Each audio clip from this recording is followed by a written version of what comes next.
Allah. Ya, assalamualaikum warahmatullahi wabarakatuh. Alhamdulillahirabbil alamin. Saudaraku, ketemu lagi dalam suasana yang santai dan insya Allah hari ini menarik kontennya ya, benar-benar menarik. Kita lagi transit di Probolinggo ini, nginep di sebuah hotel. Biasa kalau saya ke Probolinggo itu maklum kan dulu saya di sini ya, masa kecil di sini ya, ketemulah teman-teman gitu kan. Tuh, korak itu bajingan itu ndek ini kamera gue syuting deh.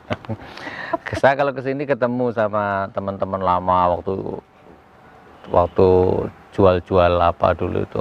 Terus biasa kalau saya ke Probolinggo itu gemeruduk gitu kan, teman bawa teman gitu. Nah hari ini saya kedatangan tamu ini 1, 2, 3, 4, 5. Nah, kedatangan tamu yang saya nggak kenal. Ya demi Allah, wallahi nggak kenal, baru sekarang kenal. Nah, ini beliau ini yang dua ini security di kampus apa namanya? Universitas Pancamarga. Oh, ini tukuli bangunan, ini sopir angkot. Sampean apa? Security juga. Nah, terus ini awas pecah kameranya. Nah, ini ya jenenge Munib. Jadi gini, teman kita lagi ngobrol masalah ngalor ngidul, akhirnya berujung ke tenaga dalam. Iseng-iseng bahas konten-konten YouTube tenaga dalam. Jadi di YouTube itu kan banyak sekali konten video ya. Apapun motifnya itu terserah sebenarnya, hidup orang kan masing-masing ya. Cuman gini maksudnya, mau tenaga dalam mau tenaga luar terserah. Cuman kalau pakai, saya kan ngerti itu settingan, kan aku paham itu settingan asli itu saya paham. Nah yang kadang yang saya takut dosa itu kalau saya diem, settingan ya, modus tapi pakai casing agamawan. Nah, itu sing aku kadang-kadang ganggu kepikiranku. Gini loh maksudnya, praktek tenaga dalam tapi settingan gitu kan, bohong, modus, terus pakai surban, kalungan tasbih, terus baca ayat kan gitu kan, innama amruhu ida aroda syai'an ayyakula lahu kun fayakun. Puas ngantem apa gitu, jebol gitu, ngantem orang yang mental gitu kan. Itu kan bohong, itu kan modus, tapi yang dibaca ayat. Nah itu kan bahaya itu. Terus lebih-lebih nanti setelah pasca acara itu selesai, itu biasanya loh ya, saya paham dunia itu, nanti di belakang itu kan tujuannya kan bangun pamor, bangun konsep, bangun nilai lah istilahnya, supaya banyak tamunya kan gitu ujung-ujungnya. Nah, nanti di belakang layar mulai banyak tamu, ya orang-orang yang dangkal akidahnya, orang-orang yang lemah sugestinya datang ke sana, akhirnya minta sikep, minta jimat, dikasih batu akik, maharnya 2 juta, belinya di pasar Turi 10.000, belinya ke Munib. Ini Munib ini jualan akik dulu. Mulai 1.000 didol 1 juta kan gitu kan saudaraku. Apapun alasannya tuh nggak baik, apalagi terus punya pesantren gitu kan ya, ujung-ujungnya ya cari dana buat pesantren. Nggak masalah sebenarnya, tolong jangan tersinggung ya, jangan, kita hanya meluruskan aja ya. Nebus keris gitu kan, nebus keris 3 juta atau gini bahasanya, udah tukar semen 10 sak buat pesantren misalkan. Bagi saya kalau mau nyumbang pesantren, beli semennya 10 sak, nggak usah pakai keris-keris, kecuali keris itu ada unsur budaya boleh. Ingat loh ya, jangan sepotong-potong ya, lihat videoku ya, aku tuh orang yang termasuk menyayangi budaya. Saya suka keris, barang-barang yang unik, tapi sekedar unsur budaya. Tapi kalau sudah unsur syirik, unsur musyrik, ya kan, ini keris harus dikasih makan, kalau nggak makan kelaparan, itu kan sudah nalarnya kan beda, ya kan. Tapi kalau budaya apa memang ada yoninya, yoni yang tidak sampai menggeser akidah, nggak masalah. Ada burung perkutut harganya sampai 2 miliar kan, oh no ya biyen ya. Perkutut ya kan, nggak masalah kalau memang hobi seneng yo, tapi kalau disangkut paut sama hal-hal yang mistis gitu tuh kan 2 miliar, mending bangunnya bangun pesantren atau panti asuhan daripada beli perkutut. Wes ya, oke, biar nggak bertele-tele, kurang lebih begitu ya. Nah sekarang poin kedua, di YouTube itu banyak ngantem mental, datang ke rumahnya dukun, dukunnya diajak ngobrol baik-baik, terus tiba-tiba perang ilmu, dukunnya kalah gitu kan. Terus apa, bawa Al-Quran gitu kan. Ya, sebenarnya mungkin unsurnya dakwah maksudnya, tapi nggak seperti itulah gitu loh maksud saya. Paham nggak maksudnya? Paham nggak? Oke, sekarang gini, tak kasih dua, biar nggak bertele-tele, tak kasih dua prinsip ilmu tenaga dalam. Lo jusnya taruh mana nih? Mejanya di sana. Ya udah, biar diatur sama orangnya. Tak kasih prinsip ya. Perhatikan ini catat, masukkan. Jadi tenaga dalam itu ada. Sudah ya, catat ya, ada.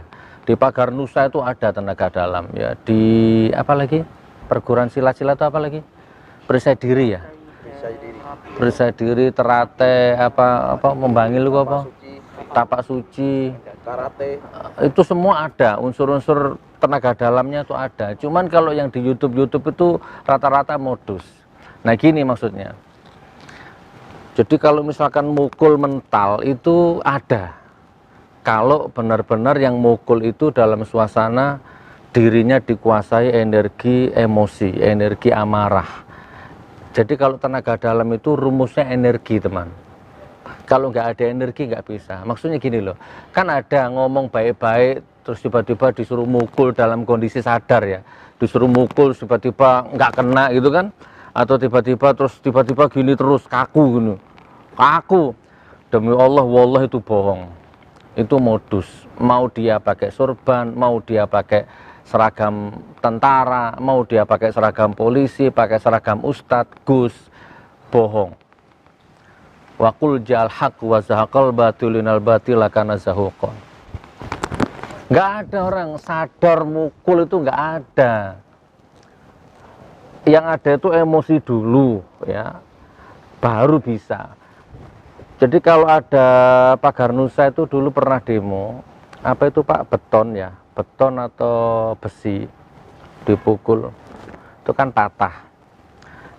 Anda tahu nggak, yang matahkan beton itu masa ininya kan bukan tenaga dalam, jadi dihirup napas, kan gitu dia, kan 3 kali biasanya tuh, dia tarik nafas, terus kemudian di dalam sini ditahan nafasnya, terus dikolaborasi dengan zikir, nah baru dikeluarkan, kan gitu ya, dikeluarkan lewat hidung. Nah jadi yang mematahkan betonnya itu nafasnya, bukan ininya, itu yang asli ya. Kalau yang palsu ada lagi, yang palsu itu betonnya pesenan. Betonnya itu settingan gitu ya, semennya itu nggak ada, cuma main kapur aja, atau mungkin yang besi-besi yang sudah settingan lah pokoknya gitu. Kayak gini, sama tak praktekkan ya. Nih, saya juga bisa praktek seperti di YouTube itu. Ya, cuma saya nggak usah pakai sorban, nggak usah pakai tasbih, ya, nggak usah lebay ya. Ini ada tamu, saya akan praktek 2 kali ya. Setelah itu kita jelaskan nanti. Yang pertama datang tadi yang mana? Ini yang pertama datang ya. Coba perhatikan. Mas Osi Gus Nur Iso, coba lihat.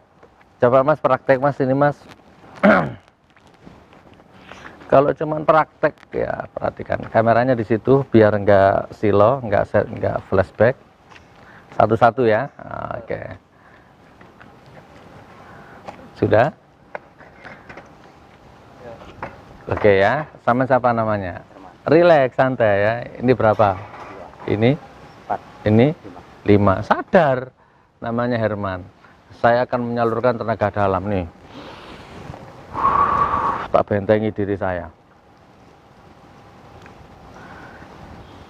Saya yakin Herman nggak mungkin bisa mukul saya kalau sudah begini. Nggak percaya? Coba buktikan. Pukul Mas sekuat-kuatnya, coba. 1, 2, 3, pukul. Lagi. Pon. Ayo sampean sini. Gini maksudnya. Perhatikan. Ayo. Dekat-dekat, nggak usah ini, pukul yang kena, serius. Saya nggak kening. Alhamdulillah, sudah. Oke. Ayo, ya apa? Gini maksudnya. Oke, sebelum saya bahas lebih lanjut, saya tanya sama antum. Menurut Anda gimana tadi itu? Tadi itu kalau saya misalkan jual ya, serius lah, kita jual dengan bener-bener dagang ya, pakai konsep ustadz gitu, percaya orang. Padahal tadi itu settingan. Nah, coba sini mas, siapa namanya? Herman. Settingan. Tadi sebelum saya mulai tak suruh pura-pura dulu, nanti kalau mukul jangan kena. Settingan. Nah ini juga settingan. Nah, coba suruh mukul beneran ya jebol gitu kan. Apa sih dunia ini? Dunia ini kan panggung sandiwara. Oke, monggo diatur pun. Oke, enggak apa-apa Mas Herman, duduk sudah.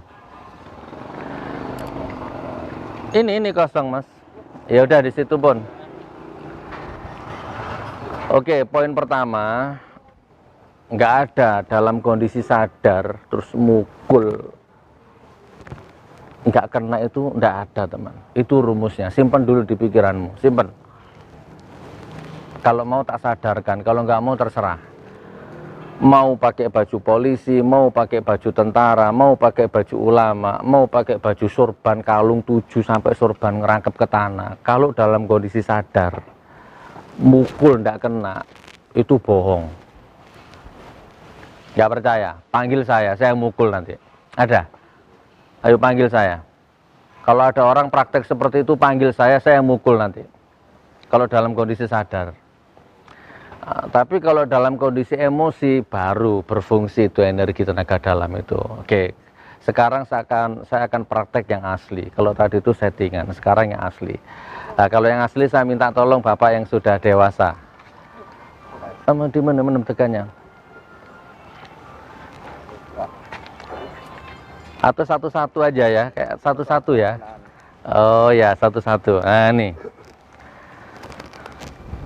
Siapa namanya? Pak Yusid. Kalau ini bukan setting, Pak Yusid. Pak Yusid. Kalau ini bukan settingan, kerjanya saya dengar security ya. Nah, security. Perhatikan kalau mau tahu yang asli sampean. Sini Pak Yusid, sini. Nah,